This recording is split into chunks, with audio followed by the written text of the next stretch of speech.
Before we dive into one of the most terrifying and well-documented encounters in American paranormal history, make sure to hit that like button and let us know in the comments where you're watching from. Trust me, after hearing what happened to these construction workers in West Virginia, you'll want to remember this moment. My name is David Marsh, and in the autumn of 1966, I was a structural engineer working on the Silver Bridge connecting Point Pleasant, West Virginia to Gallipolis, Ohio. I was 34 years old, married with 2 kids, and about as far from believing in monsters as a man could get. I dealt in mathematics, load-bearing calculations, and structural integrity, the real, measurable world of steel and concrete. That was before I saw it, before we all saw it.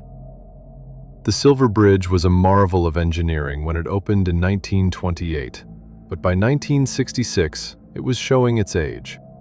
Our crew had been contracted to perform routine maintenance and safety inspections, checking for metal fatigue, rust, stress fractures in the I-bar chains that held the suspension bridge together. It was supposed to be straightforward work. 3 months, maybe 4, and we'd certify the bridge safe for another decade of service. Our crew consisted of 8 men. There was me, the lead engineer, Frank Kozak, the foreman, a huge Polish man with hands like catcher's mitts and a laugh that could shake scaffolding. Miguel Santos, our welder, who could make 2 pieces of metal become one with an artistry that bordered on supernatural. Brothers Eddie and Ray Patterson, both riggers who could climb anything and never seemed afraid of heights. Tom Whitfield, our safety inspector, who was paranoid about regulations but had kept us all alive for 10 years.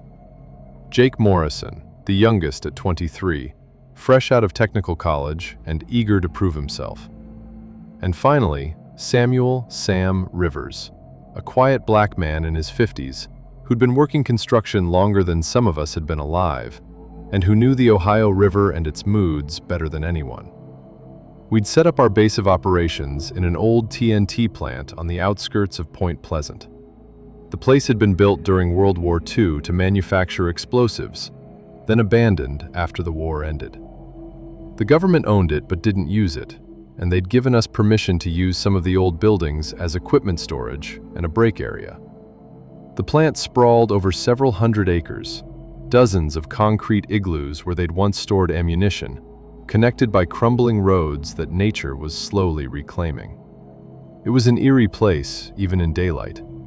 The igloos were half buried in the earth, covered in vines and moss, their doorways gaping like open mouths. The old administrative buildings had broken windows that stared down like empty eyes.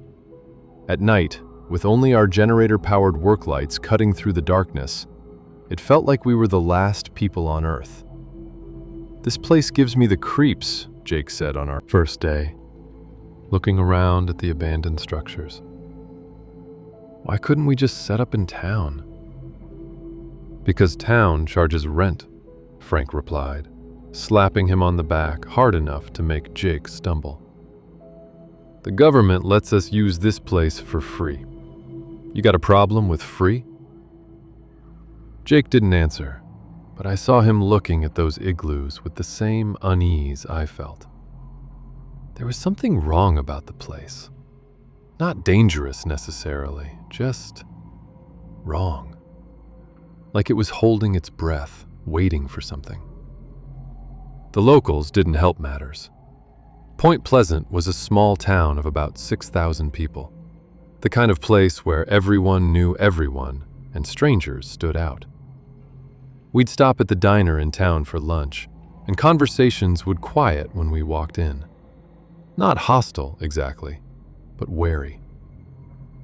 It was Sam who finally asked about it. He'd lived in West Virginia all his life and knew the rhythms of small towns. "We doing something to offend you folks?" he asked Mabel, the older woman who ran the diner. "We pay our bills, we're polite, but you all look at us like we're tracking in something dirty." Mabel was quiet for a moment, wiping down a counter that was already clean. Finally, she said, "It's not you boys specifically. It's where you're working. That TNT plant. There's been strange things happening out there. Have been for months now. Strange how? I asked. She glanced around, making sure no other customers were listening. Lights in the sky. Not planes, not helicopters. Just lights moving in ways lights shouldn't move. And sounds at night. People who live near there, they hear things. Screeching sounds, like metal tearing. And she paused, seemed to reconsider speaking, then continued anyway. People have seen something. Out near those igloos. Something big. With wings. Frank laughed. Wings? What, like a big bird? Not like any bird I've ever heard of, Mabel said, and her face was dead serious. Whatever it is, it's big as a man, maybe bigger. Red eyes that glow in the dark. Moves fast, too fast. Some folks say it followed their cars, pacing them at 70 miles per hour. Just flying alongside, watching. Sounds like someone's been drinking too much moonshine, Frank said, but his smile didn't quite reach his eyes. You laugh now, Mabel said, turning back to her work. But you be careful out there, especially at night. There's something in this area that don't want to be disturbed. And you boys working on that bridge, digging around in that old plant, you might be disturbing it, whether you mean to or not. We left the diner with Mabel's warning hanging over us like a cloud. Most of the crew laughed it off. Small-town superstitions, ghost stories to scare outsiders. But Sam was quiet, and I noticed Tom making notes in his ever-present safety log. You don't actually believe that stuff, do you? I asked Tom as we drove back to the site. Doesn't matter what I believe, Tom replied. My job is to identify potential hazards. If the locals are spooked enough to warn us, that's a hazard. Psychological, if nothing else. Scared workers make mistakes. He was right, of course. But that afternoon, as we set up our equipment in the shadow of those concrete igloos, I found myself scanning the tree line more often than I needed to. Looking for... what? A bird with glowing eyes? It was ridiculous. But there was something about the TNT plant that made ridiculous seem possible. The first few weeks passed without incident. We fell into a routine. Wake before dawn, drive to the bridge, spend the day inspecting and documenting every rivet and weld and stress point. The Silver Bridge was a cantilever design, held up by massive eye-bar chains, each link weighing hundreds of pounds. Our job was to check every single one for metal fatigue, corrosion, any sign of weakness. It was tedious, meticulous work, but it was important. The bridge carried thousands of cars every day. If it failed, well, it didn't bear thinking about. We'd work until the light failed, usually around 6 or 7 in the evening, as autumn deepened toward winter. Then we'd return to the TNT plant, secure our equipment, fill out our daily reports, and head back to our motel in town. Except Sam. Sam had started staying late, working on equipment maintenance after the rest of us left. He said he preferred the quiet, that he could think better without 7 other men talking and clanging around. You sure you want to be out here alone? I asked him one evening as the rest of us were packing up. After what Mabel said? Sam gave me a look that was half amusement, half something else. David, I've worked construction for 35 years. I've built bridges, dams, skyscrapers. You know what I've never seen in all that time? A monster. I've seen men fall, seen equipment fail, seen structures collapse. Real dangers. Whatever's got these folks spooked It's probably just owls or some such. Owls don't pace cars at 70 miles per hour. No, but scared people's imaginations do. He smiled. I'll be fine. Got my radio if I need to call for help. You all go on. Get some rest. We left him there, and I tried to ignore the uneasy feeling in my gut as I watched the TNT plant recede in my rearview mirror, its few lights growing smaller in the gathering dusk. That night, I dreamed of the bridge collapsing, dreamed of steel screaming as it tore apart, of cars plunging into the cold Ohio River, of people screaming. I woke at 3 a.m, sweating despite the cold, and couldn't get back to sleep. I told myself it was just stress, just the weight of responsibility, knowing that our calculations, our inspections, our certifications would determine whether that bridge stood or fell. But deep down, I wondered if it was something else, some premonition, some warning from whatever part of the brain senses danger before the conscious mind can articulate it. I should have listened to that feeling. We all should have. Because the next day, everything changed. The routine shattered. The rational world I'd lived in for 34 years cracked open, and something from the other side looked through. Something with wings and eyes that burned like coals in the darkness. The Mothman was real, and it was watching us. The call came at 6:15 in the morning. I was making coffee when the phone rang, and I knew immediately something was wrong. Nobody calls construction workers before 7 unless it's an emergency. David? It was Frank, and his voice was tight. You need to get out to the plant. Now. Something happened to Sam. My blood ran cold. What happened? Is he hurt? Just get here. You need to see this. I threw on my clothes and drove faster than I should have through the pre-dawn darkness. The roads were empty, fog rolling off the river in thick banks that my headlights could barely penetrate. It took 20 minutes to reach the TNT plant, and every one of those minutes felt like an hour. Frank was waiting at the entrance, smoking a cigarette with shaking hands. Behind him, I could see the rest of the crew gathered near one of the equipment storage igloos, their faces pale in the harsh glare of the work lights. "Where's Sam?" I asked, climbing out of my truck. "In there." Frank pointed to the igloo. "He spent the night here. Says he couldn't leave.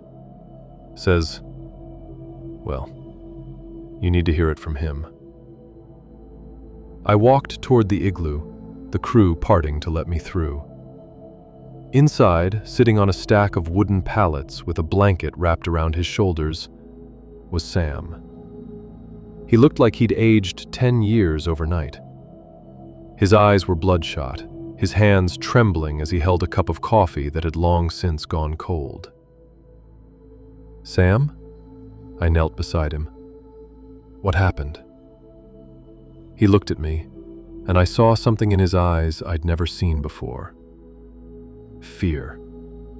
Real, gut-deep, existential terror. "I saw it," he whispered. "Last night. Around 11, I was finishing up the inventory check, and I heard something outside. Thought maybe it was a deer or something, so I went to look." He paused, taking a shaky breath. "Go on," I prompted gently. "It was standing between two of the igloos. Just standing there. At first, I thought it was a man. It was standing upright, had to be 6, maybe 7 feet tall.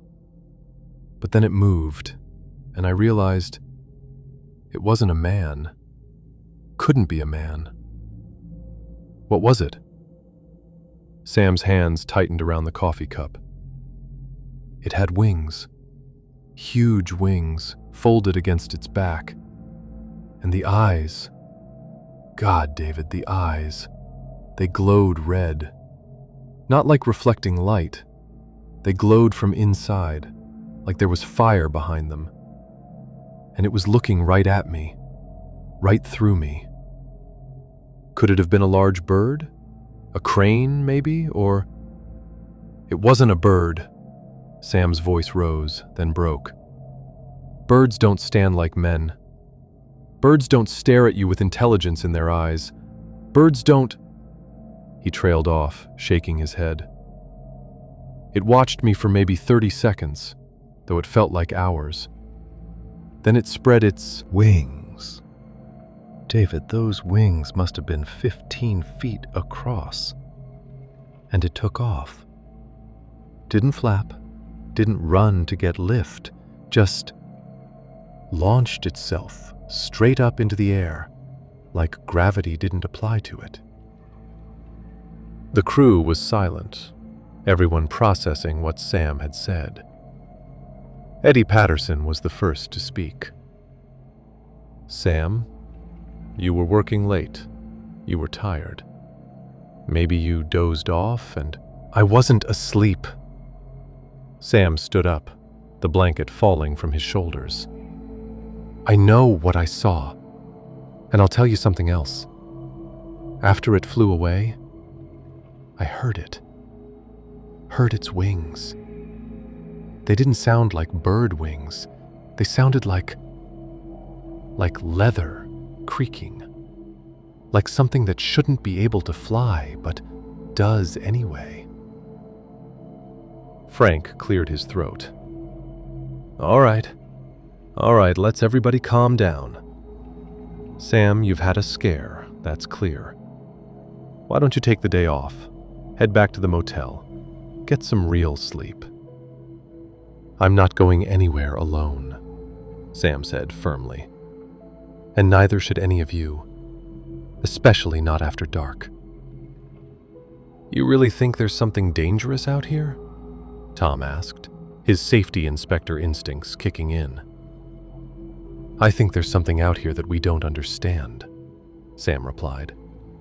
And until we do understand it, we should treat it as a potential threat.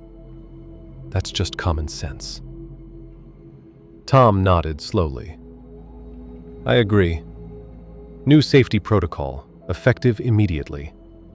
Nobody works alone, especially after sundown.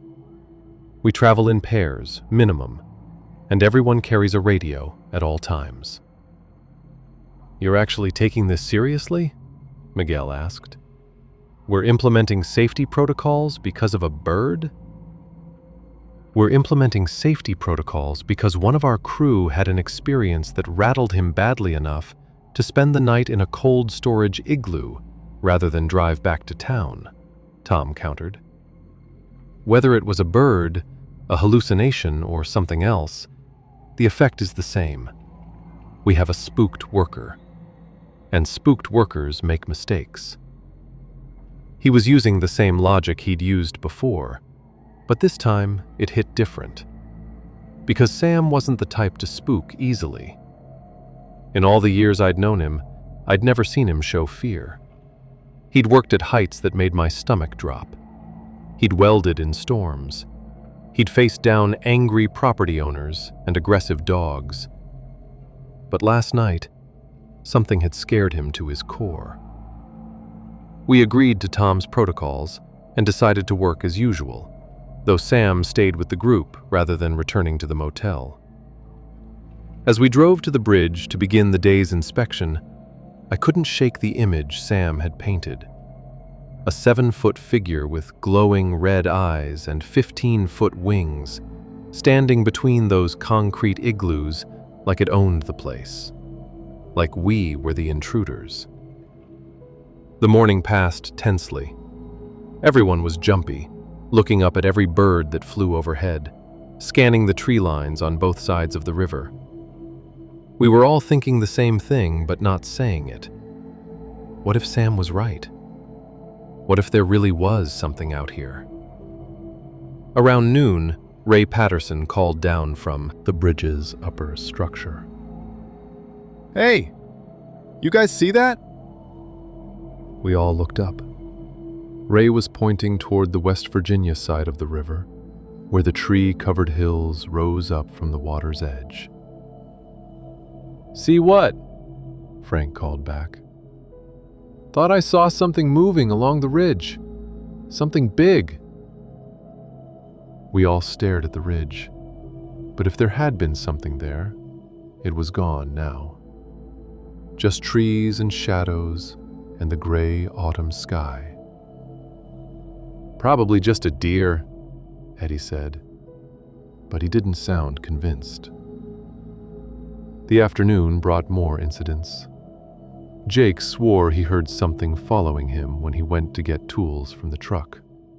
Footsteps that stopped whenever he stopped. Miguel reported his welding torch going out 3 times in a row for no reason. And when he finally got it lit again, he said he felt like something was watching him from the riverbank below. Tom documented everything in his safety log, his face growing more concerned with each report. "This is getting out of hand," he said to me during a break. "The crew's falling apart. Whether there's actually something out here or not, the psychological effect is real. We can't work effectively like this."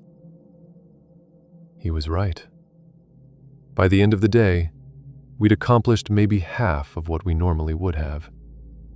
Everyone was too busy looking over their shoulders to focus on the work. As we packed up to leave, Frank gathered us together. "All right, listen up.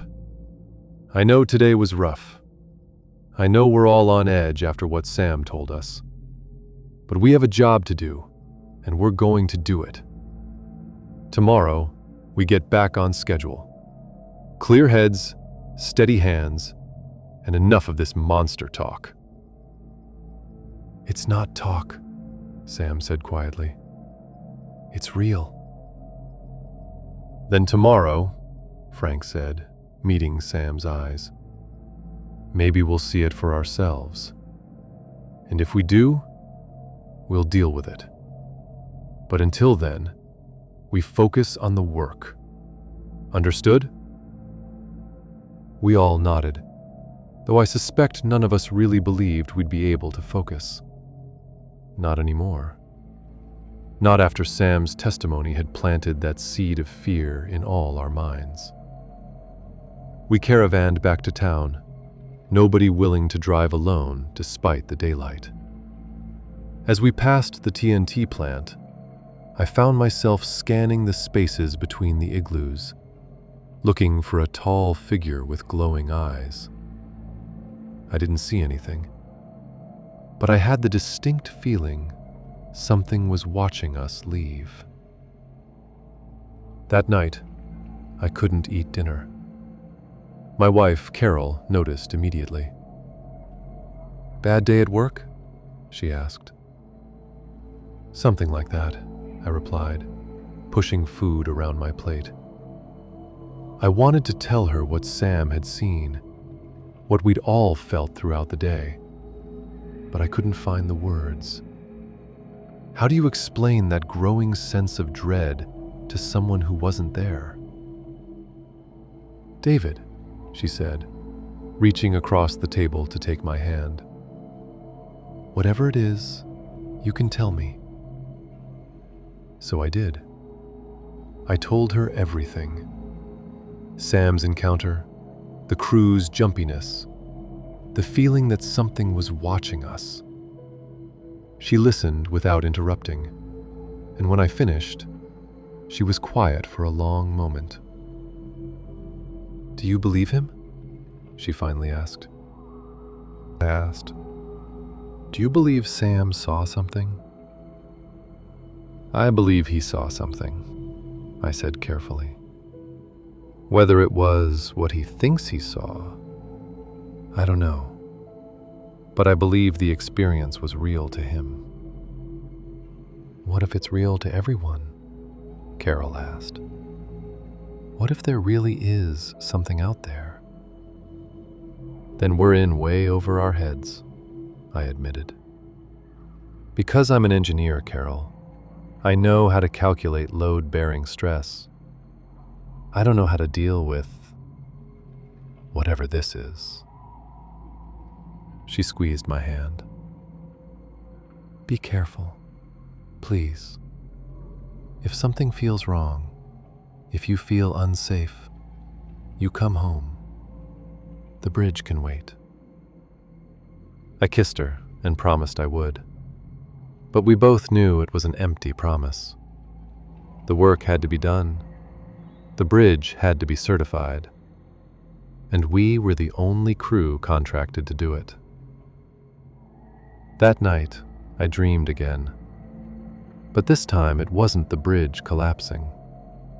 This time, I dreamed of standing in the TNT plant at midnight, surrounded by those concrete igloos. In the dream, I could hear wings, huge wings, beating the air with a sound like thunder. And somewhere in the darkness, 2 red lights burned like eyes, watching, waiting, drawing closer with each heartbeat. I woke at 4 a.m, drenched in sweat, my heart hammering against my ribs. Through the motel window, I could see the first hints of dawn lightening the eastern sky.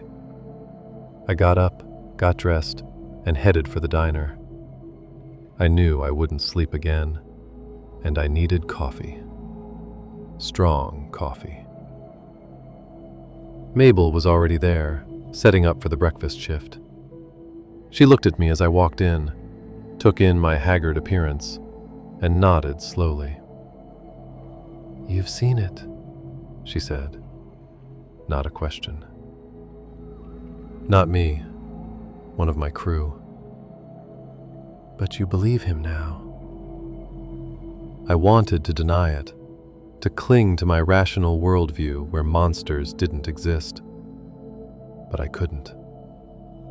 Something had changed in me over the past day. Some wall had cracked. "Yeah," I admitted. "I believe him." Mabel poured me a cup of coffee that could have stripped paint. "Then you need to know something. You're not the first. People have been seeing it for months now. Started back in the summer. At first it was just glimpses. Something flying over the river at night. Too big to be a bird. Too fast to be a plane. Then people started seeing it up close. Always near the TNT plant. Always near the bridge." "What is it?" I asked. "Does anyone know?" "Depends who you ask. Some say it's a curse, some kind of omen. Others think it's a government experiment gone wrong. Something they were working on at the plant during the war that escaped. The old folks, the ones who remember the native tribes that used to live here, they have a different name for it." "What name?" "Thunderbird," Mabel said. "A creature from the old stories. A spirit that appears before disaster. A warning." "Warning of what?" She looked at me with eyes that had seen too much. "That's the question, isn't it? Whatever it's warning about, it hasn't happened yet. But it will. These things, they don't appear for no reason." I finished my coffee and left as other customers started arriving for breakfast. Mabel's words stayed with me. It hasn't happened yet, but it will. I met the crew at the bridge at 7. Everyone looked as rough as I felt. Nobody had slept well. We started the day's inspection in tense silence, each of us trying to focus on the work while part of our attention remained on the sky, the trees, the shadows. It was Jake who saw it first. "There!" he shouted from his position on the upper structure. "On the ridge! Right there!" We all turned to look, and there, silhouetted against the gray morning sky on the West Virginia ridge, was a figure. Tall, impossibly tall, with wings spread wide like a challenge or a threat. For maybe 10 seconds it stood there, perfectly still, long enough for all 8 of us to see it clearly, long enough for there to be no doubt, no room for rationalization or dismissal. Then it launched itself into the air, those massive wings catching the wind, and it flew directly toward us. "Get down!" Frank shouted. "Everyone get down!" But we couldn't look away. We stood frozen as the creature flew over the bridge, close enough that I could see details I would spend the rest of my life trying to forget. The wings weren't feathered. They were leathery, bat-like, stretched over a framework of bone. The body was humanoid but wrong, too thin, too long, covered in gray skin that looked almost scaled in the morning light. And the eyes. God, the eyes. They glowed like coals, like there was fire burning inside the skull, and they fixed on each of us in turn as it passed overhead. I felt its gaze land on me, felt it burn through my skin and bone to something deeper, something in my soul that recognized it as fundamentally wrong, as something that should not exist. It flew past the bridge and continued south, following the river, its wings beating the air with that leather creaking sound Sam had described. Within seconds, it was gone, disappearing into the haze over the river. We stood in stunned silence for a full minute. Then everyone started talking at once, voices overlapping in fear and confusion and disbelief. "Did you see? What the hell was? That's not possible. We need to report." "Quiet!" Frank's bellow cut through the chaos. We all fell silent. "We all saw it. It's real. Now we deal with it. Tom, call the office. Tell them we have a wildlife hazard. David, you're the engineer. Is there any structural reason that thing would be attracted to this bridge?" I tried to think through my panic. No, nothing I can think of, unless... I paused, an idea forming. Unless it's territorial. We've been here for weeks, working every day. If it considers this area its territory, our presence might be seen as a threat. "So what do we do?" Miguel asked. "We can't fight that thing. Did you see the size of it?" "We don't fight it," Tom said, radio in hand. "We document it, we report it, and we let people who know about this kind of thing handle it." "What people?" Eddie asked. "Who do you call about a flying monster?" Nobody had an answer for that. We tried to work for another hour, but it was useless. Every shadow made us jump. Every bird that flew overhead made us flinch. Finally, Frank called it. "All right, pack it up. We're done for today. We'll regroup tomorrow, figure out our next steps." As we loaded equipment into the trucks, I noticed Sam standing at the bridge's edge, looking south where the creature had disappeared. "You okay?" I asked, walking over to him. "I told you all it was real," he said quietly. "You believe me now?" "Yeah, we all believe you now." "That's not a comfort, David, because now I know I'm not crazy. Now I know that thing is really out there, really watching us." He turned to look at me. "Question is, why? What does it want?" I had no answer. But as we drove away from the bridge that afternoon, I couldn't shake Mabel's words from earlier. A warning. These things don't appear for no reason. Whatever it was warning about, whatever disaster was coming, we were running out of time to figure it out. The Mothman had revealed itself, and the real terror was just beginning. We didn't work the next day, or the day after that. Frank had called the main office to report what we'd seen, and the response had been complicated. The project manager didn't outright call us liars, but he made it clear that wildlife concerns needed to be documented with photographic evidence before any work stoppage could be officially sanctioned. "He thinks we're making it up," Eddie said as we sat in the motel's parking lot, having an impromptu meeting. "Or that we're trying to get out of the contract." 8 men don't have a mass hallucination, Tom countered, his safety log open in front of him. "I've documented everything. Times, dates, weather conditions, witness statements. This is real." "Then why won't they believe us?" Jake asked. He looked even younger than his 23 years, dark circles under his eyes from lack of sleep. "Because believing us means accepting something impossible," I said. "It's easier to think we're lying or mistaken than to accept that there's a 7-foot flying creature with glowing red eyes haunting a bridge project." "So what do we do?" Miguel asked. "We can't just quit. Some of us need this job." Frank lit a cigarette, his third in the past hour. "We go back. We work. But we work smart. Day shifts only, nobody works alone, and we keep cameras ready. We get proof, send it to the office, and then they can't ignore us anymore." "And if that thing comes back while we're working?" Ray asked.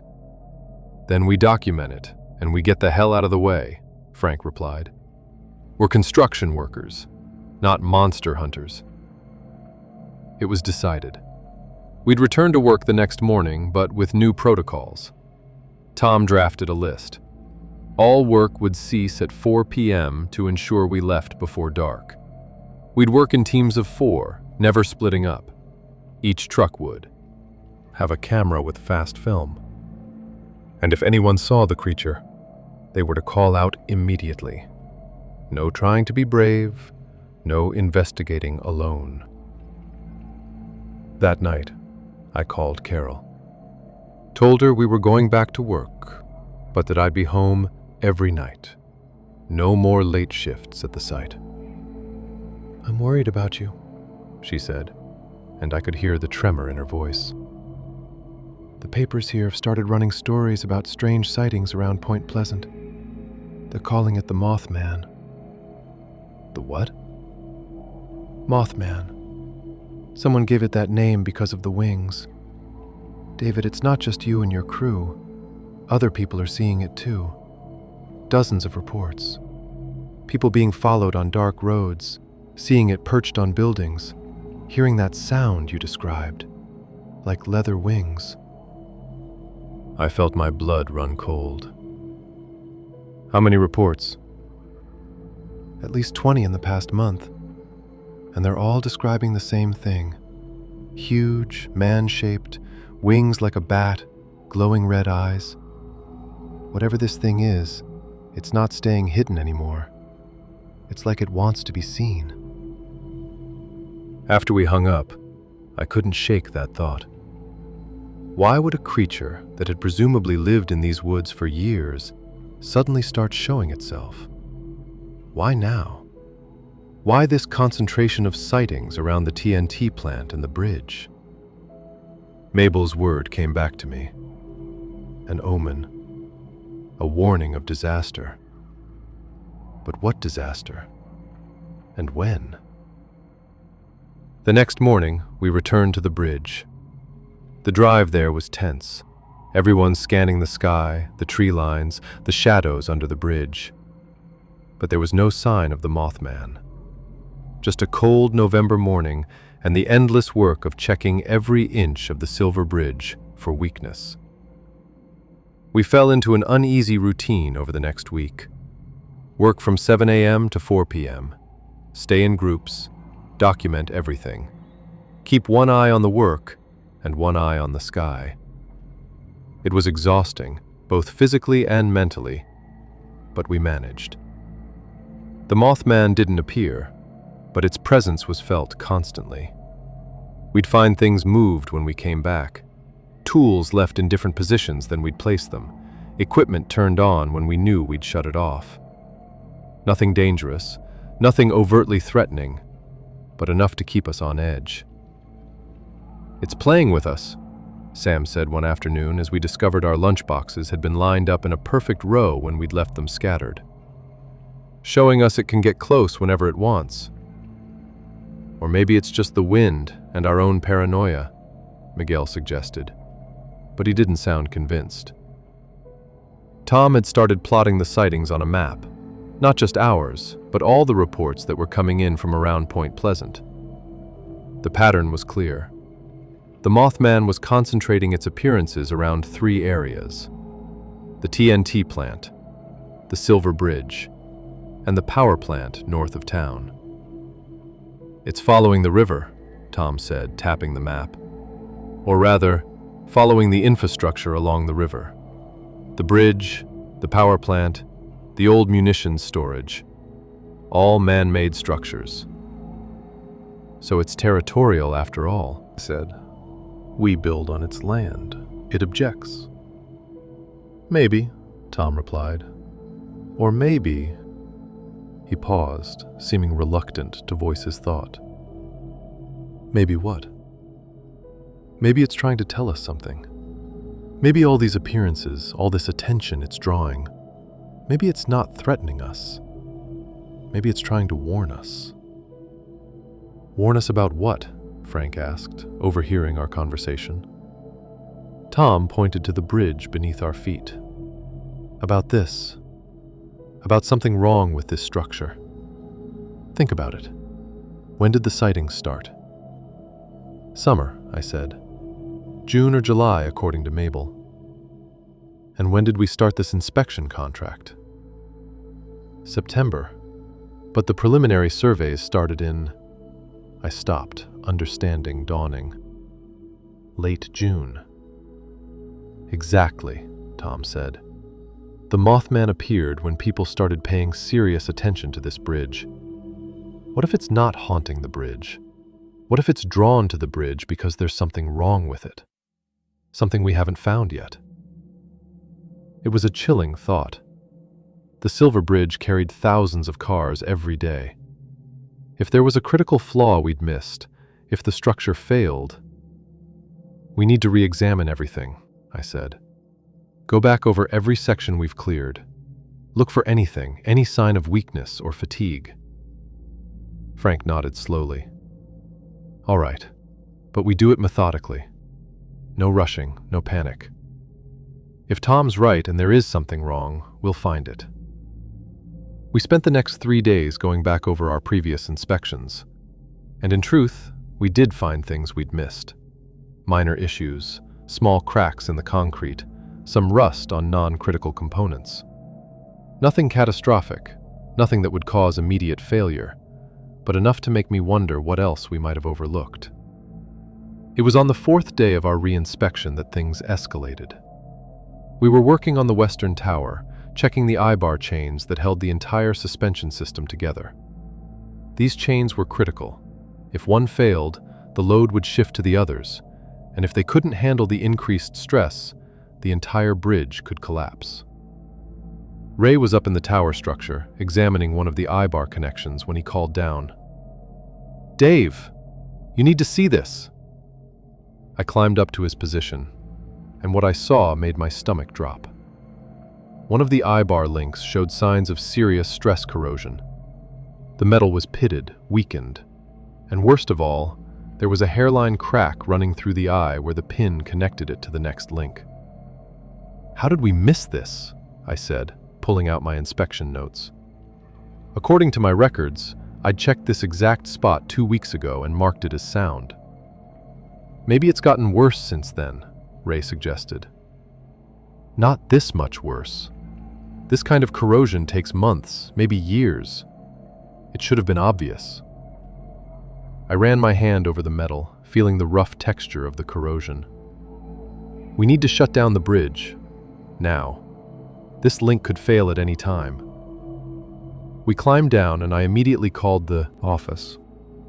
Explained what we'd found. Recommended immediate closure of the bridge until we could fully assess the damage and make repairs. The project manager's response was not what I'd hoped for. Mr. Marsh, this bridge handles over 5,000 vehicles per day. Closing it would cause massive traffic disruptions and cost implications. Are you absolutely certain this is a critical issue? There's a crack in a primary load-bearing eye-bar, I said, trying to keep my frustration in check. Yes, I'm certain it's critical. But the bridge hasn't failed yet. And you said yourself this kind of corrosion takes time to develop. Surely we can continue limited operations while we develop a repair plan. With all due respect, sir, that's not a risk I'm comfortable taking. Noted. I'll schedule a secondary assessment team to arrive next week. In the meantime, continue your inspection, but keep the bridge open. We can't justify closing it based on one engineer's opinion.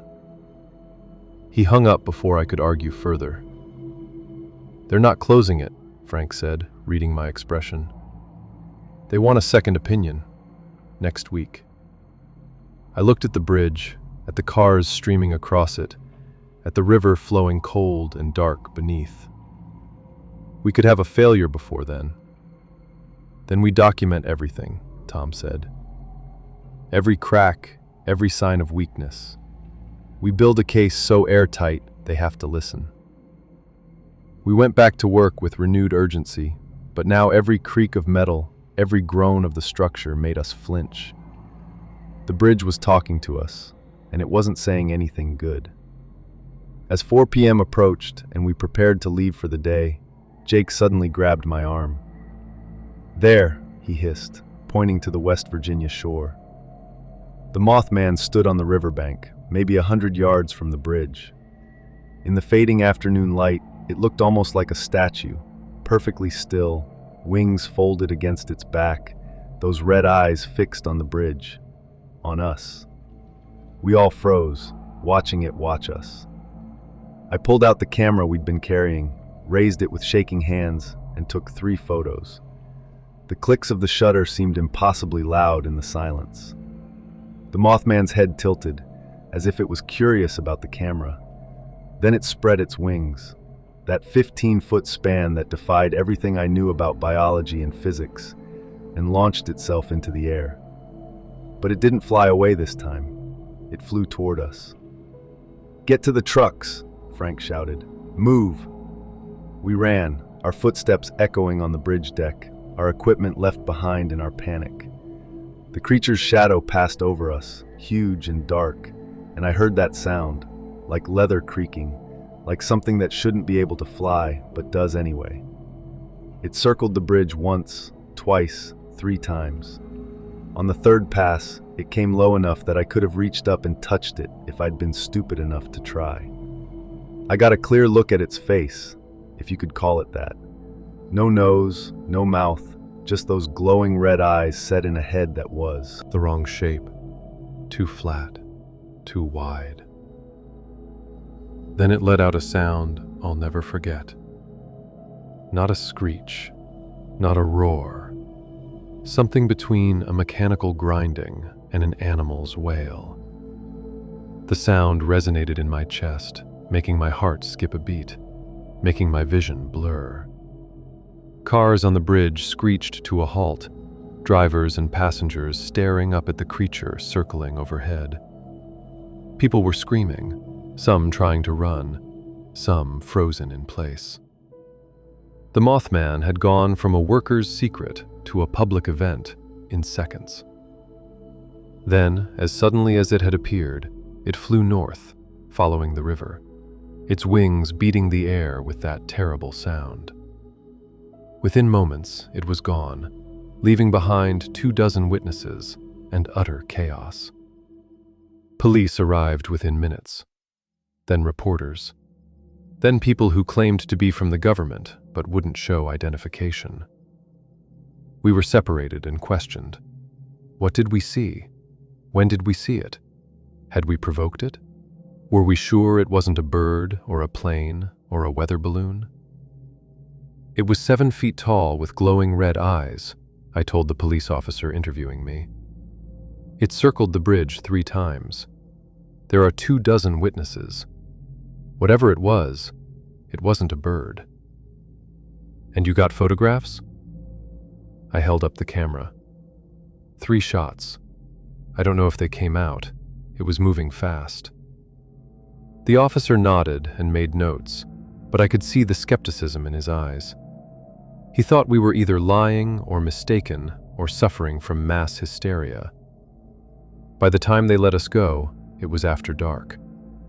The bridge had been temporarily closed for safety inspection following the wildlife incident, but I knew it would reopen by morning. The traffic disruption was too costly to maintain, based on what officials were calling an unusual bird sighting. We regrouped at the diner. Mabel took one look at us and brought out coffee without asking, along with a bottle of whiskey that she added liberally to each cup. "You saw it up close," she said. It wasn't a question. "It came right at us," Jake said, his hands still shaking. "I thought it was going to attack." "It didn't, though," Sam said thoughtfully. "It circled the bridge, like it was examining it, looking for something." "Or trying to show us something," Tom added. He pulled out his safety log, which he'd somehow had the presence of mind to grab during our escape. "Think about it. It waited until we were all there. It flew in daylight, when we could see it clearly. It made sure there were other witnesses.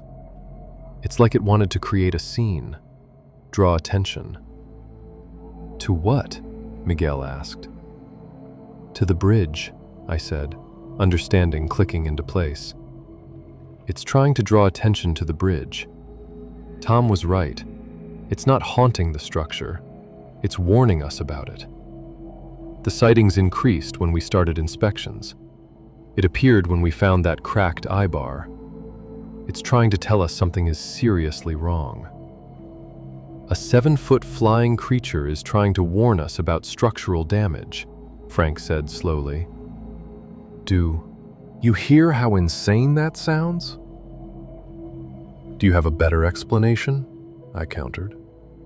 "Why else would it keep appearing here? Why circle the bridge specifically? Why make such a public display?" No one had an answer for that. "So what do we do?" Eddie asked. "If it's trying to warn us, what do we do with that information?" "We find what's wrong," I said. "We tear apart every inspection we've done, and we find the critical flaw. Because if the Mothman is this desperate to get our attention, the problem must be worse than we think." We developed a plan. Tomorrow, we'd go back with every piece of testing equipment we had. We'd use ultrasound to check for internal cracks, X-ray to see inside the metal, load testing to find weak points. We'd document everything and build such an overwhelming case that the bridge would have to be closed for proper repairs.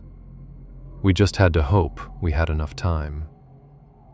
As I drove back to the motel, I couldn't stop thinking about that sound the Mothman had made, that grinding wail that had made my chest hurt and my vision blur.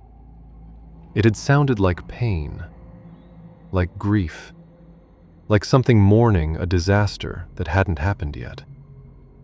I developed the photographs that night in a dark room I'd set up in my motel bathroom, a skill left over from my army days. 2 of the 3 photos were blurred, the creature moving too fast for the shutter speed. But the third was crystal clear. The Mothman stood on the riverbank, wings slightly spread, head turned to look directly at the camera. At me. The eyes glowed even in the still photograph. 2 points of red light that seemed to burn through the paper. And behind it, perfectly framed in the composition, was the silver bridge. I stared at that photograph for a long time, and a cold certainty settled over me. This creature, whatever it was, wherever it came from, was trying to save lives. It was throwing itself into public view, breaking whatever rules kept it hidden, because it knew something we didn't. It knew the bridge was going to fail. The only question was, would we figure out why before it was too late? I laid down that night with the photograph on the nightstand beside me, those red eyes seeming to glow in the darkness of the room. And I made a silent promise to the Mothman, and to all the people who crossed that bridge every day. We would find the flaw. We would stop the disaster. We would not let its warnings be in vain. But deep down, in a place I didn't want to acknowledge, I wondered if we were already out of time. If the disaster the Mothman was warning about was inevitable, was already in motion, and all its appearances were not prevention, but mourning. The bridge was going to fall, and all we could do was watch it happen. What do you think is going to happen? Do you believe the Mothman was really trying to warn them? Or was it something more sinister? Drop your thoughts in the comments below. I want to hear what you think. November moved into December, and the weather turned bitter. The Ohio River took on a gray, lifeless color that matched the sky, and ice began to form along the banks. We worked in the cold, our breath fogging in the air, our hands stiff inside work gloves, as we conducted test after test on the Silver Bridge. What we found terrified us. The cracked eye-bar wasn't an isolated issue.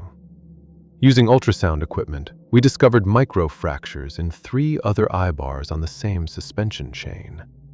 The corrosion we'd found wasn't just surface damage, it went deep, compromising the structural integrity of the metal. Worst of all, the stress analysis showed that the bridge was carrying loads it hadn't been designed for. Traffic had increased dramatically since 1928, and the bridge was being asked to hold weight its creators never anticipated. "It's a catastrophe waiting to happen," Tom said, showing me his latest report.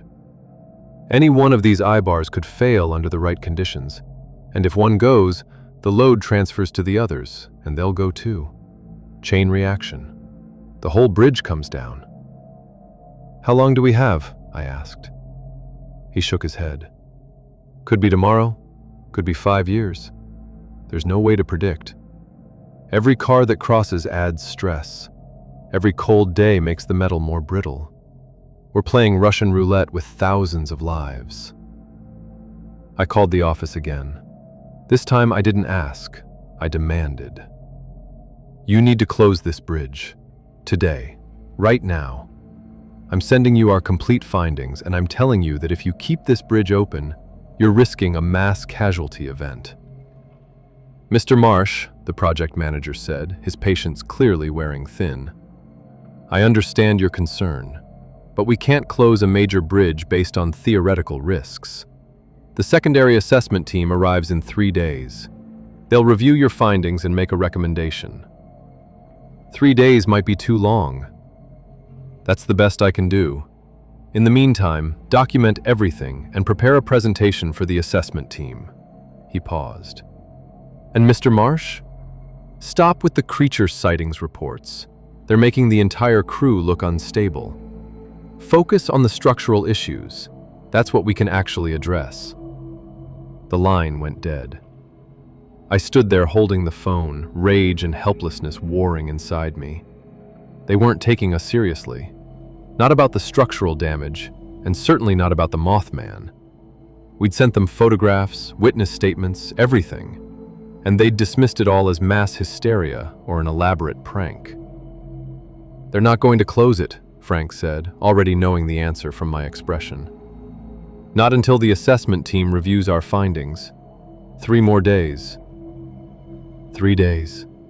Sam looked out at the bridge, at the steady stream of cars crossing. "How many cars crossed this bridge in 3 days?"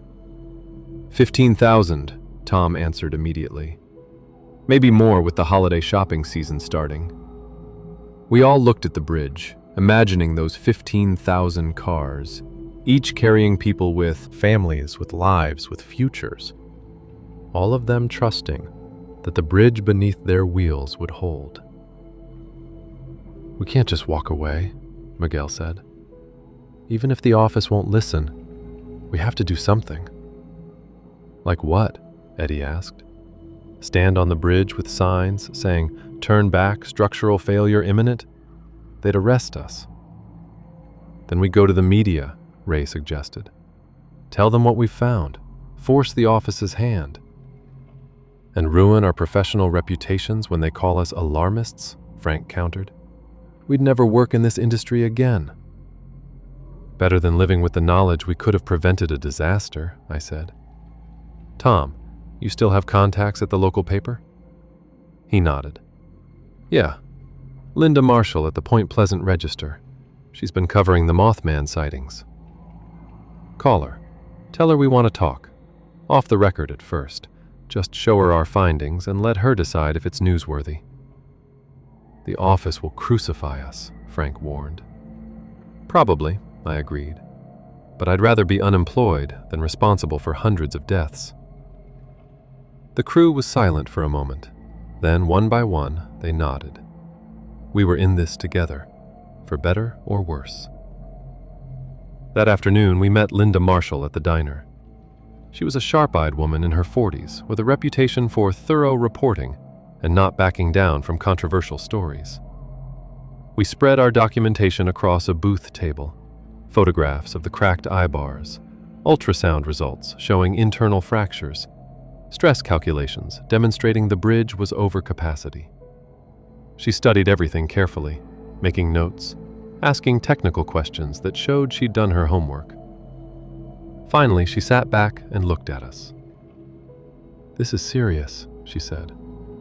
"If what you're showing me is accurate, this bridge is a death trap." "That's what we've been trying to tell our management," I said. "But they won't act without a secondary assessment." "When's that scheduled?" 3 days from now." "And you think 3 days is too long?" "We think any delay is too long," Tom said. "Every hour this bridge stays open is a risk." Linda tapped her pen against her notepad. "All right, I'll run the story. But I need you to go on record. Anonymous sources about bridge safety won't be enough. I need names, credentials, someone the public can trust." We looked at each other. This was the point of no return. Once our names appeared in print criticizing the bridge's safety, our careers in this industry would be effectively over. The construction world was small, and whistleblowers weren't welcomed. "I'll do it," I said. "Put my name on it. David Marsh, structural engineer, lead inspector." "Me too," Tom added. "Tom Whitfield, safety inspector." One by one, the rest of the crew agreed. We'd all stand together. "There's one more thing," Linda said. "The Mothman. You've all seen it, correct?" We nodded. "I want to include that in the story.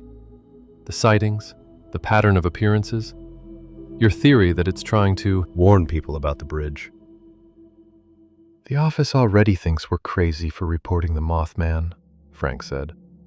"Adding it to a story about structural failure will just make us look less credible." "Or," Linda countered, "it will tie together all the loose threads. This creature has been appearing for months, always near this bridge. Dozens of witnesses, multiple photographs. What if it's not random? What if it's connected to whatever structural issues you've found? People in this town are already scared. Maybe that fear will be what finally forces action." It was a risk, but at this point we had nothing to lose. We told her everything, every sighting, every encounter, every detail about the Mothman's behavior. She recorded it all, her expression never showing whether she believed us or thought we were insane. "I'll have the story ready for tomorrow's edition," she said. "Front page. Bridge inspectors warn of catastrophic failure risk. Whether the officials listen or not, at least the public will know." We left the diner feeling like we'd done something, taken some action, but also knowing we'd just ended our careers.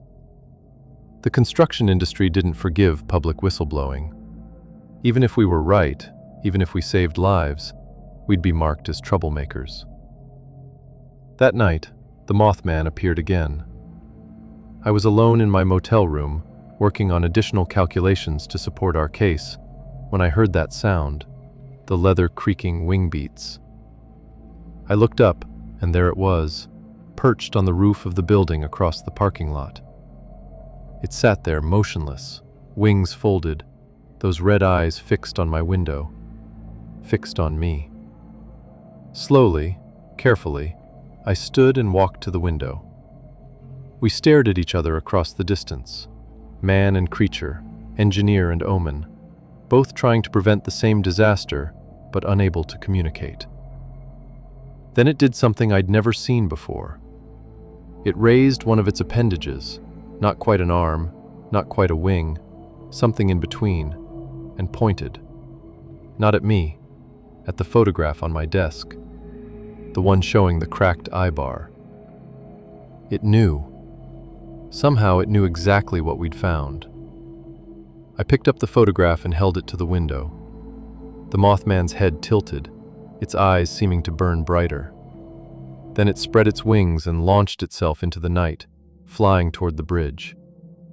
I grabbed my coat and keys and followed. The drive to the bridge took 15 minutes, and the entire way I kept catching glimpses of the Mothman flying ahead of me, staying just within sight, as if leading me somewhere. Other cars swerved, drivers seeing the creature and panicking, but no accidents occurred. It was like the Mothman was controlling the chaos, keeping people safe even as it terrified them. When I reached the bridge, I found I wasn't the only one who'd followed. Sam's truck was there, and Tom's, and Frank's. The Mothman had appeared to all of us, drawn us all to this place. "What's it doing?" Sam asked as I joined them on the West Virginia approach to the bridge. We looked up. The Mothman was circling the bridge's western tower, flying in tight loops around the exact location where we'd found the cracked eye bar. Then it flew to another section, circled there, flew to a third location. Each place it circled corresponded to one of the damaged eye bars we'd discovered. "It's showing us," Tom breathed. "It's marking the failures. All of them." But then it flew to a fourth location, a section we'd inspected and cleared as safe. "Wait," I said. "We checked that area. There was no damage." The Mothman circled the spot 3 times, then flew directly at us. We scattered, but it pulled up at the last second, passing over our heads close enough that I felt the wind from its wings. Then it flew back to the fourth location and perched there, its eyes blazing in the darkness. "It's telling us we missed something," Frank said. "That area. We need to check it again. Now." "It's midnight," Miguel pointed out. "We can't inspect in the dark." "Then we bring lights," I said. "Because if that thing is telling us there's a fourth failure point we missed, we need to find it before the assessment team arrives. They'll use any mistake we made to discredit the entire report." We spent 2 hours setting up portable lights and rigging a safe way to reach the section the Mothman had indicated. It was dangerous work in the cold and dark, but none of us could ignore the creature's warning. It stayed perched on the tower the entire time, watching us work. Finally, I was in position to examine the eye bar. At first, I couldn't see anything wrong. The metal looked sound, no visible cracks or corrosion. I was about to climb down and admit we'd wasted our time when my flashlight hit the eye bar at a certain angle, and I saw it. A crack. Not on the surface, but inside the metal, visible only when light passed through at exactly the right angle. It was deep inside the eye bar's eye, the circular opening where the pin connected it to the chain. The most critical, most stressed part of the entire link. And it was the biggest crack we'd found yet. "Oh my God," I said into my radio. "It's here. It's worse than the others. This one could fail at any moment." "How did we miss it?" Tom's voice crackled back. "It's internal. You can only see it with the right light at the right angle. Our standard visual inspection would never have caught it." I took photographs from every angle, documenting the crack in detail. This is catastrophic. This one link is holding up a quarter of the bridge's weight. If it goes, the whole western span collapses, Frank finished. "Get down from there, carefully. We're calling this in right now, and we're closing this bridge ourselves if we have to." I looked up at the Mothman, still perched on the tower. "Thank you," I said, knowing it probably couldn't understand, but needing to say it anyway. "You saved lives tonight." Its eyes seemed to dim slightly, the red glow fading to something almost sad. Then it spread its wings and flew away, heading north along the river, its silhouette disappearing into the night. By dawn, we had the bridge closed. Not officially, we didn't have the authority, but we'd parked our trucks across both approaches and refused to move them. The police arrived, then county officials, then someone from the state highway department. We showed them everything. The original 3 cracks, the new internal fracture, our calculations showing the bridge was operating at 150% of its design capacity. Linda Marshall arrived with a photographer, documenting the confrontation for the morning edition. It took 4 hours, but finally, a state engineer arrived with proper authority. He examined our findings, climbed up to see the internal crack himself, and came down with a face as pale as milk. "Close it," he said to the highway official. "Close it now. This bridge is minutes from catastrophic failure." By noon, the Silver Bridge was officially closed. Detour signs went up. Traffic was rerouted. Engineering teams from 3 different firms were brought in to assess the damage and determine if the bridge could be saved or needed to be demolished. We'd done it. We'd prevented the disaster. That afternoon, Linda's story ran. Construction crew saves thousands. Bridge closed after critical flaws discovered. We were heroes, at least locally. The national news picked it up. A feel-good story about vigilant workers and a near miss. But we knew the truth. It wasn't us who saved those lives. It was the Mothman. The creature everyone had dismissed as mass hysteria or hoax or hallucination. It had seen what we couldn't, shown us what we'd missed, led us to the evidence that forced the closure. "Do you think it's gone now?" Jake asked as we packed up our equipment, our contract terminated by mutual agreement. "Now that the bridge is closed?" "I don't know," I admitted. "Maybe. Its job is done. It warned us, we listened. The disaster was prevented." But even as I said it, I didn't fully believe it. The Mothman's eyes, in that last moment before it flew away, had looked sad. Not satisfied, not relieved. Sad. Like it knew something we didn't. Like closing the bridge had prevented one disaster, but not the disaster it was trying to warn us about. That night, all 8 of us sat in the diner one last time, having what we knew would be our final meal together. Our careers were over. We'd been fired for unauthorized work stoppages and unprofessional conduct. But we were alive, and so were the thousands of people who would have been on that bridge when it failed. "To the Mothman," Sam said, raising his coffee cup. "Whatever it is, wherever it came from, it saved lives." "To the Mothman," we echoed. Mabel, bringing us pie we hadn't ordered, paused at our table. "You boys did good," she said. "Real good. But I need to tell you something." She lowered her voice. "It's still here. People are still seeing it. Every night, flying along the River.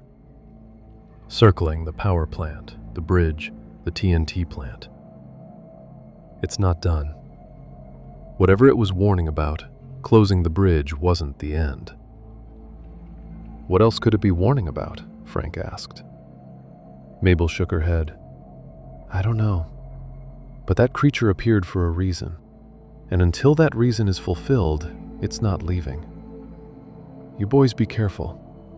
You might have saved the bridge, but the story's not over. She walked away, leaving us with our pie and our thoughts, and the growing certainty that she was right. The Mothman was still here, still watching, still warning, and we had no idea what disaster was still coming. 3 weeks later, I was back home in Pittsburgh, trying to rebuild my career and reputation, when I got a call from Tom.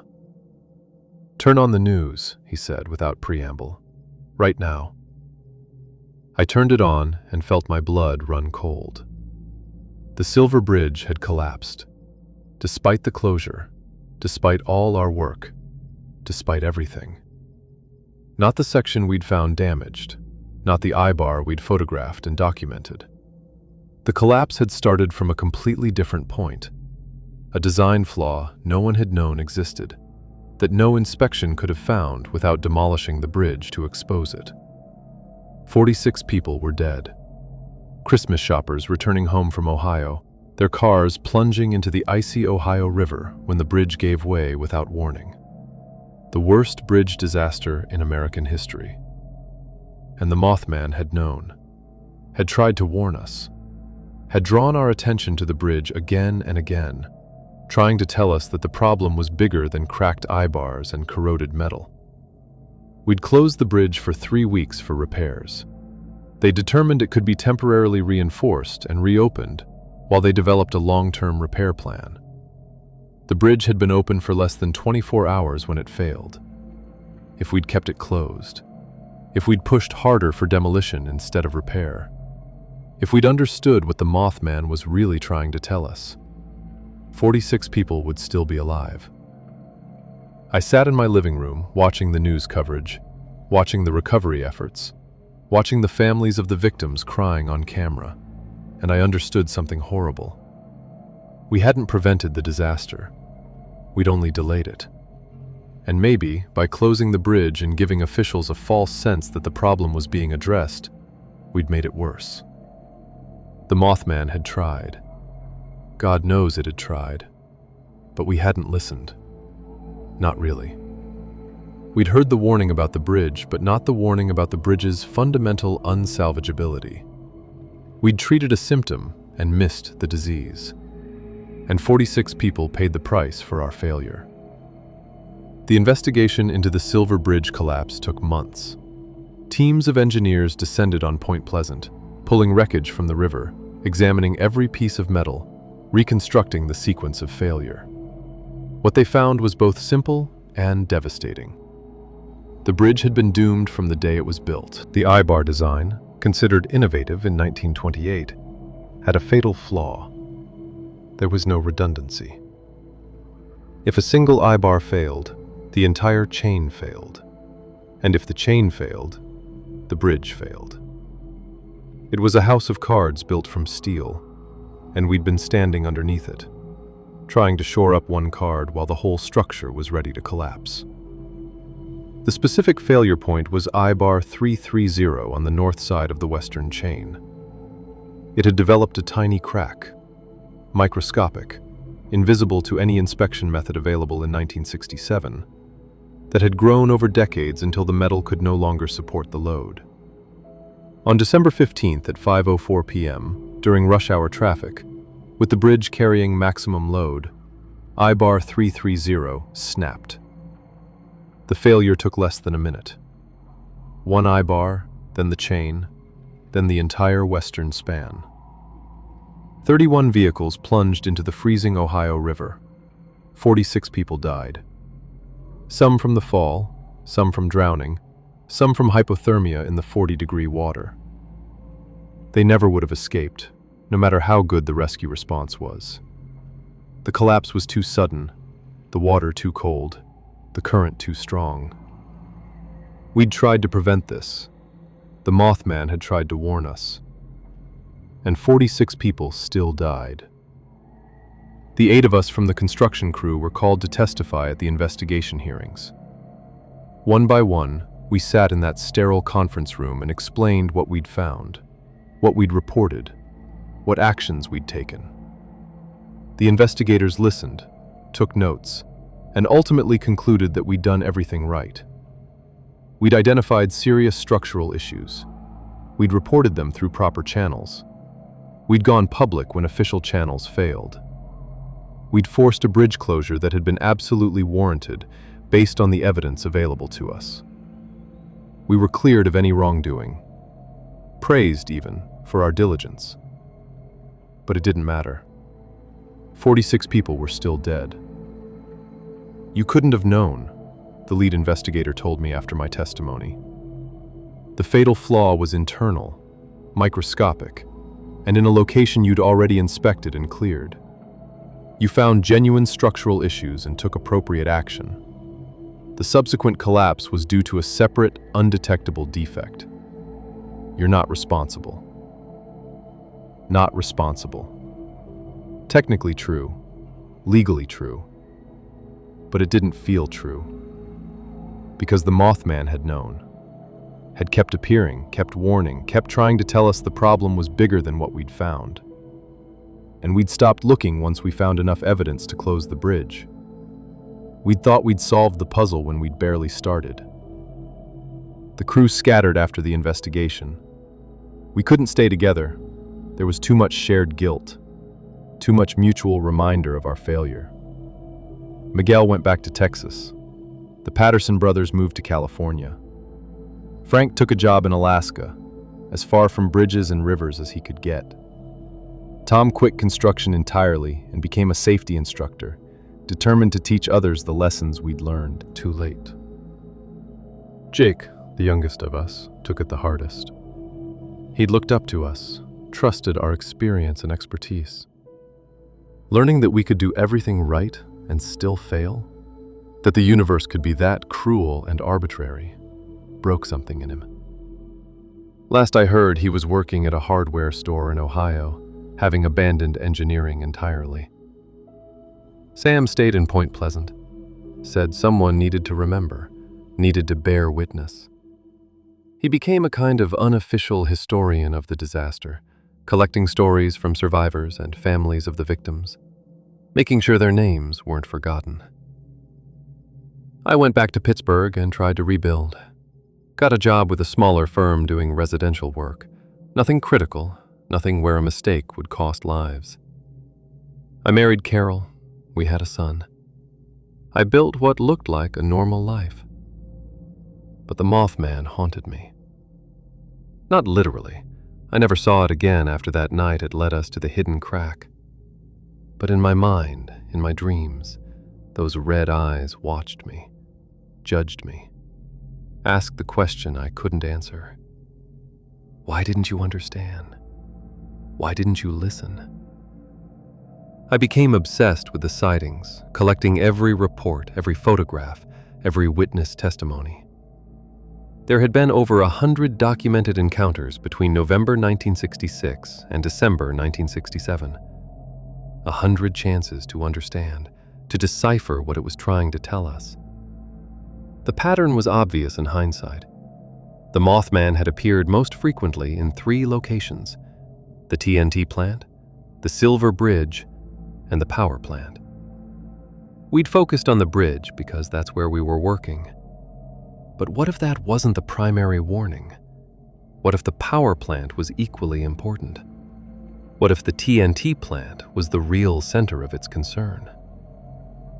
I drove back to Point Pleasant 6 months after the collapse. The bridge was gone, demolished, its twisted remains cleared from the river. Traffic was being rerouted through a temporary ferry service while plans for a replacement bridge were developed. The town felt different, smaller, sadder. There were memorial markers where the bridge had stood, flowers and photographs left by families of the victims. 46 names carved in stone, a permanent reminder of the disaster. I met Sam at the diner. He looked older, grayer, like the past 6 months had aged him 10 years. "I knew you'd come back eventually," he said as I slid into the booth across from him. "We all come back. Can't help it." "Have you seen it?" I asked. "Since the collapse?" He shook his head. "No. And neither is anyone else, far as I can tell." The sighting stopped that day. December 15th, 1967, 5:04 p.m. The moment the bridge fell, the Mothman disappeared. Like its job was done. Or like it finally gave up on us. Sam stirred his coffee absently. "I've thought a lot about it, Dave. About what it was, what it wanted. Best I can figure, it was trying to prevent the disaster. Not just warn about it, prevent it. But we didn't understand. We saw it as a monster. Threat. Something to be afraid of, rather than something trying to help. We tried to help, I protested. We found the structural issues. We closed the bridge for 3 weeks, Sam interrupted. We closed it for 3 weeks. And then we let them reopen it, because engineers said it could be temporarily reinforced. The Mothman was still appearing, right up until the collapse. Still trying to tell us, don't reopen it. Don't let people back on it. It's not safe. But we'd already declared victory. We'd already moved on. He was right, and I hated it. We'd treated the bridge closure as the finish line, when it was just the starting point. The Mothman had been trying to save 46 lives, and we'd been too focused on our careers, our reputations, our need to believe we'd fixed the problem.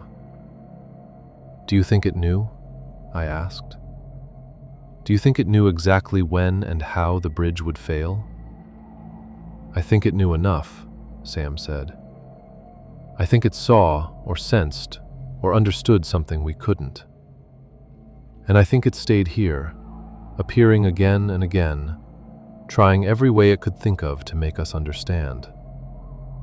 And when we failed, when the bridge collapsed and those people died, it left. Because what else could it do? It had tried everything, and we still didn't listen." We sat in silence for a while, drinking coffee that had gone cold, staring at the empty space where the bridge had been visible through the diner's window. "Mabel's daughter wants to write a book," Sam finally said. "About the Mothman, the sightings, the collapse. She's been interviewing witnesses, collecting photographs. She asked me to put her in touch with the crew." "What did you tell her?" "I told her I'd ask. We owe it to those 46 people to make sure the story's told right. To make sure people understand what happened here." He looked at me. "Will you talk to her? Tell her what we saw, what we did, what we failed to do?" I didn't want to. Didn't want to relive those months. didn't want to admit our failures to a stranger who'd put them in a book for everyone to read. But Sam was right. We owed the victims the truth. "Yeah," I said. "I'll talk to her." Over the following months, I spoke with dozens of researchers, writers, and paranormal investigators, all trying to understand the Mothman phenomenon. Some thought it was extraterrestrial. Some believed it was a cryptid, an unknown species. Some argued it was a demon or interdimensional being.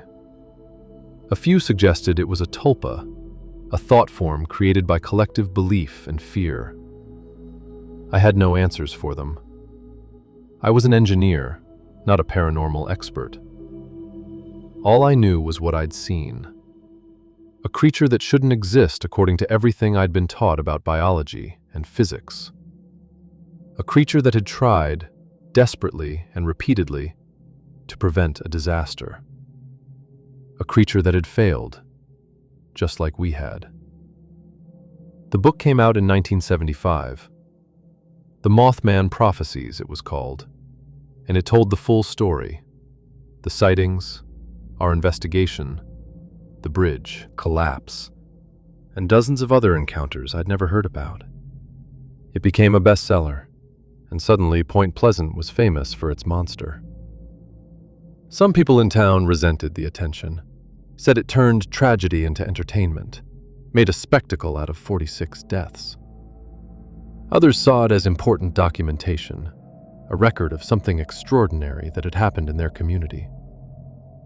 I saw it as a memorial, not to the Mothman, but to the people it had tried to save. Every page of that book was a reminder that 46 human beings had died because I, hadn't understood what we were being told. Carol found me one night, reading the book again in my study, and sat down beside me. "You need to let this go," she said gently. "It's been 8 years. You did everything you could. You're not responsible for what happened." "I could have done more," I said. "We closed the bridge but let them reopen it. I should have fought harder, made more noise, refused to walk away until they demolished the whole structure." "And they would have ignored you, just like they ignored you before," she replied. "David, you're not God. You can't control what other people decide. All you can control is your own actions, and your actions were heroic. You risked your career to warn people. You saved lives. Maybe not those 46, but others. That bridge would have failed eventually. If it had stayed open through Christmas, through New Year's, there could have been hundreds dead instead of dozens." I wanted to believe her. Wanted to accept that we'd done our best and that was enough. But every time I closed my eyes, I saw those red eyes staring at me, asking, "Why didn't you listen?" In 1985, I got a call from Tom. We'd stayed in touch sporadically over the years, mostly Christmas cards and occasional phone calls. This time, his voice was urgent. "Dave, you need to see this. I'm sending you a newspaper clipping. It's about the new bridge." The new Silver Bridge, officially named the Silver Memorial Bridge in honor of the victims, had opened in 1969. Modern design, multiple redundancies, built to standards far exceeding what the original bridge had met. It was supposed to be the safest bridge in the state. The clipping Tom sent reported that during a routine inspection, engineers had discovered a design flaw. Not critical, not immediately dangerous, but something that needed to be addressed before it became serious. The bridge would need to be closed for 3 months for repairs. "Do you see it?" Tom asked when he called to confirm I'd received the clipping. Same pattern. A bridge in the same location, same warning signs we saw before. "Dave, what if it comes back? What if the Mothman returns because there's another disaster waiting to happen?" "It's been 18 years, I said. "And this is a completely different bridge. The flaw they found is minor, nothing like the catastrophic issues with the old bridge." "That's what we thought before," Tom countered. We thought we'd found the problem. We thought we'd fixed it. And 46 people died. What if we're missing something again? His paranoia was infectious, and I found myself researching the new bridge's design, reading the inspection reports, looking for signs of deeper problems. I didn't find any. The engineers who'd discovered the flaw had done their jobs properly, reported it immediately, and the bridge was closed for repairs without drama or delay. The repairs were completed on schedule. The bridge reopened. No disaster occurred. The Mothman never returned. But Tom's call had reminded me of something important. The vigilance the Mothman had tried to teach us. The lesson that you can't just check once and assume everything is fine. That structures fail. That danger is constant. That the price of safety is eternal attention. I spent the rest of my career trying to instill that lesson in younger engineers. Don't just do the minimum inspection. Don't just check the boxes. Assume something is wrong until you've proven it's right. Question your assumptions. Look deeper. Listen to warnings, even when they come from unexpected sources. Some of my students thought I was paranoid. Others understood. I told them about the Silver Bridge, about the Mothman, about 46 people who died because we thought we'd done enough when we hadn't. I never mentioned the guilt, the feeling that lived in my chest like a weight, pressing down every time I crossed a bridge or saw a construction project or heard about a structural failure somewhere in the world. The knowledge that I'd been chosen, me and 7 others, to receive a warning from something beyond human understanding, and we'd failed to properly interpret it. The Mothman had picked us, had shown itself to us specifically, had led us to evidence, had marked failure points, had done everything in its power to make us understand. And we'd gotten it wrong. That's what I couldn't forgive myself for. Not that we'd failed despite our best efforts, but that we'd stopped trying.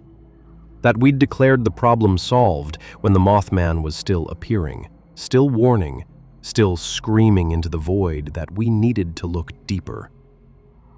We should have kept the bridge closed, should have pushed for demolition instead of repair, should have made enough noise, caused enough trouble, risked enough to make sure it never reopened. But we didn't.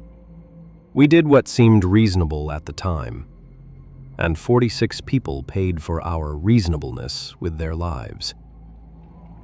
I'm writing this in December of 2024, 57 years after the Silver Bridge collapse. I'm 92 years old now, and I'm one of only 2 surviving members of the original inspection crew. Sam died 3 years ago, Frank 5 years before that. The others are all gone, some from age, some from accidents, one from suicide. Jake. The weight of that night became too much for him. Point Pleasant has changed. It's become a tourist destination, famous not for its Tragedy, but for its monster. There's a Mothman museum now, a Mothman statue, an annual Mothman festival. People come from around the world to hear the stories, see the photographs, visit the site where a creature from nightmare or legend or somewhere beyond tried to save human lives.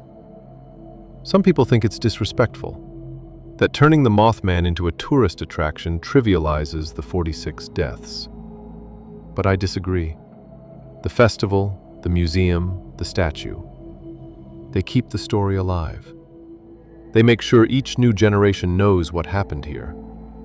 And maybe, just maybe, if something like the Mothman ever appears again, people will listen faster than we did. The question I'm asked most often is, what was it? Where did it come from? Why did it appear? I have no answers. In 57 years, I've read everything written about the Mothman. I've studied similar phenomena from around the world, strange creatures appearing before disasters, omens and warnings in forms that defy explanation. I've talked to scientists, paranormal researchers, indigenous elders, religious scholars. Everyone has theories. No one has proof. My theory, for what it's worth, is this. The Mothman was exactly what it appeared to be. A warning.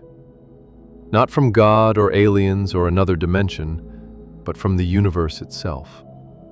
A manifestation of the disaster that was coming, taking form in a way that would get our attention and make us act. It appeared because 46 people were going to die, and the universe, in whatever mysterious way the universe operates, wanted to prevent that. It chose a form that would be seen, remembered, documented. It appeared to enough people, in enough places, making enough of a spectacle that ignoring it would be impossible. And we still failed to fully understand. That's the part that haunts me. The universe bent its rules, manifested something impossible, gave us every chance to prevent disaster, and we still got it wrong. What does that say about humanity? About our ability to recognize and respond to warnings, even when they come in the most dramatic form imaginable? I think about this a lot as I watch the news. Climate disasters, building collapses, bridge failures, all the catastrophes that seem to come as surprises, but really aren't. There are always warnings, always signs, always someone trying to tell us that danger is coming. Sometimes those warnings come from engineers or scientists, sometimes from whistleblowers or activists, and sometimes, in rare cases, from creatures that shouldn't exist. The question is never whether the warnings exist. The question is whether we're willing to listen. Last week, I drove back to Point Pleasant one final time. I'm too old for long drives anymore, but I wanted to see it again. The town, the river, the place where the bridge stood, the place where 46 people died because a creature from beyond human understanding tried to save them, and we didn't understand in time. The Silver Memorial Bridge is beautiful, sleek, modern, built with every safety feature we didn't know we needed in 1928. It's been standing for 55 years without incident, carrying millions of cars across the Ohio River, connecting West Virginia and Ohio like its predecessor did. I parked at the memorial site on the West Virginia side, read the names carved in stone. 46 people, mothers and fathers, sons and daughters, people with lives and dreams and futures that ended in 40-degree water on a December afternoon. I'm sorry, I said to those names, to those people. I'm sorry we didn't understand. I'm sorry we didn't do enough. I'm sorry the Mothman failed to save you, and I'm sorry we failed it. The wind picked up off the river, cold and sharp, carrying with it the smell of water and winter. And for just a moment, just one moment, I could have sworn I heard wings. That leather creaking sound I'd never forgotten, the sound that had haunted my nightmares for 57 years. I looked up, heart suddenly pounding, hoping and dreading to see those red eyes one more time. But there was nothing, just the wind and the river and the bridge and the memories. The Mothman is gone, has been gone since that terrible day in 1967. Whatever it was, wherever it came from, it tried to save us and left when it failed. But sometimes, on cold December nights, when I'm driving across a bridge or walking past a construction site, I feel like it's still watching. Not threatening, not malevolent, but waiting. Waiting to see if we've learned anything. Waiting to see if the next time something impossible appears and tries to warn us, we'll listen faster, understand better, act sooner. I hope we will. God, I hope we will. Because the next time might not be 46 people. It might be hundreds, thousands. And the next warning might not be as patient as the Mothman was. Might not give us months of sightings and photographs and chances to understand. So that's the story of the Mothman of 1966. The story of a creature that shouldn't exist, that tried to prevent a disaster, and that left us with questions we're still trying to answer 57 years later. Was it real? 8 construction workers said yes. Hundreds of witnesses said yes.